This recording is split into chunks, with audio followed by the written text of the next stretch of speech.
আশা করি তোমরা সবাই খুব ভালো আছো। আজ আমি তোমাদের দ্বাদশ শ্রেণীর 4th সেমিস্টারের যে ভূগোল সাজেশন, তোমাদের কিন্তু ৩ টে পার্ট, বুঝলে? একটা হচ্ছে প্রাকৃতিক পার্ট, যেটা আমি প্রথমেই দিয়ে দিয়েছি প্রাকৃতিক ভূগোলটা। এরপরে মানবীয় ভূগোল, ওই ভিডিওটাও আমি আপলোড করে দিয়েছি। এবং এই যে পার্টটা হচ্ছে ভারতের ভূগোল, বুঝতে পারলে? এখান থেকে কিন্তু তোমাদের সাধারণত 10 মার্কের কিন্তু কোশ্চেন আসবে, এটা মাথায় রাখবে, বুঝতে পারলে? এবং এখান থেকে ৩ এর প্রশ্ন পাবে, আর তোমরা ২ এর প্রশ্ন পাবে এই ভারতের ভূগোলটা থেকে, বুঝতে পারলে? তাহলে এখানে টোটাল প্রশ্ন কত মার্কের আসবে? ১০। ৩ এর প্রশ্ন পাবে আর ২ এর প্রশ্ন পাবে, বুঝতে পারলে? আমি কিন্তু ৩ এবং ২ দুটোই কিন্তু সাজেশন আকারে দিয়ে দিয়েছি। এইটা কিন্তু সাজেস্টিভ ভিডিও একটা।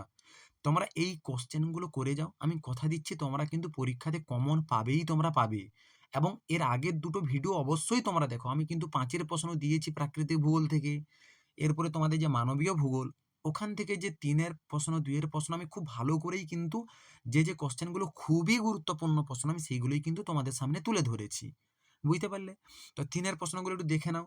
যেমন এই গঙ্গা নদী দূষণের কারণ, প্রতিকার, আর্সেনিক দূষণের কারণ কি, দুর্গাপুরকে ভারতের রুড়ো বলে কেন, অটোমোবাইল শিল্পে ভারত বর্তমানে উন্নত কেন, এরপরে কি রয়েছে গ্রামীণ ও পৌর বসতির পার্থক্য, ডুয়ার্স অঞ্চলে মানুষ ও বন্যপ্রাণী সংঘর্ষের কারণ, খাদ্য প্রক্রিয়াকরণ শিল্পে ভারতের উন্নতি লাভের কারণ, ভারতের সুস্থায়ী উন্নয়নের সমস্যাগুলি লেখো, ভূমির ব্যবহার ও ভূমির আচ্ছাদন বলতে কি বোঝো, ভারতে কাগজ শিল্প গড়ে ওঠার কারণগুলি লেখো, গুজরাটে দুগ্ধ শিল্পে উন্নত কেন। এই যে ১১টা কোশ্চেন তোমরা করো, আমি কথা দিচ্ছি তোমরা কিন্তু ৩ মার্কে যেইটা তোমরা পড়বে পরীক্ষাতে, তা এর মধ্য থেকেই কিন্তু তোমরা একটা পেয়ে যাবে, বুঝতে পারলে? এখানে বিগত সালের প্রশ্নও কিছু দেওয়া আছে এবং কিছু ইউনিক প্রশ্ন, মানে যেগুলো বিগত ১০ বছরে পড়েনি কিন্তু এই বছর আসার সম্ভাবনা প্রবল, ওই কোশ্চেনও কিন্তু এখানে তোলা রয়েছে, বুঝতে পারলে?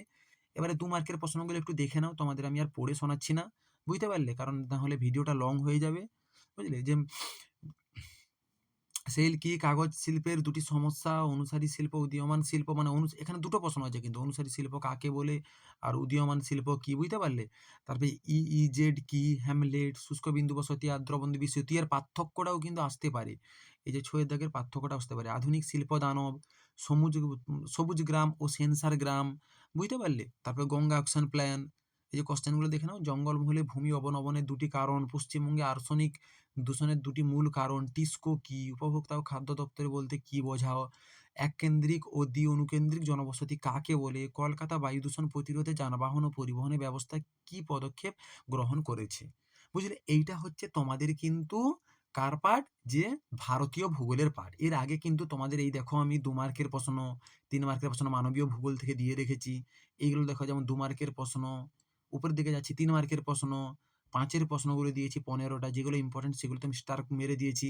এটা হচ্ছে প্রাকৃতিক ভূগোল। ফুল আমি কিন্তু ইউটিউবে তোমাদের ভূগোল সাজেশনটা, প্রাকৃতিক ভূগোল, ভারতীয় ভূগোল এবং মানবীয় ভূগোল, আমি ৩ টাই কিন্তু তোমাদের ইউটিউব চ্যানেলে প্রোভাইড করে দিয়েছি।